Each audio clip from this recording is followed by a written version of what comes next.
In the next couple of minutes, I'm going to show you how to lay out your sales pages or home pages for single product stores to get maximum conversion rates. I'm Oliver Kenyon, I'm co-founder of ConversionWise, and I've had an unhealthy obsession with all things conversion rate optimization for the last 12 years. Let's jump straight into this transformation. So when our client came to us, they came with this before page. And as you can see, it does an okay job, but it's too clunky. It doesn't have important conversion principles above the fold, and it didn't convert.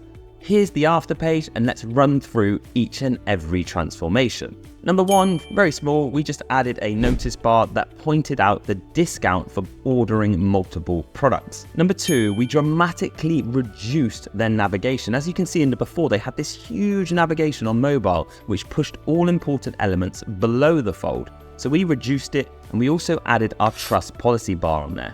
All we do here is we just use any terms around our business that make us trusted to a cold consumer. Three, this is a very visual product. People really want to aspire to be professional football goalkeepers. So we use some nice imagery to allow people to actually imagine themselves using the product and therefore visualizing the outcome of using these gloves. Number four, as you can see, the previous page had zero social proof. There was no reviews, no case studies, no testimonials. So we just added this all-important trust policy bar, mentioning the amount of happy customers we've served, and therefore we ticked that social proof box. Five goes hand in hand with point seven. We've changed this huge block of text and this really long-winded title to be something far more hard-hitting and emotive.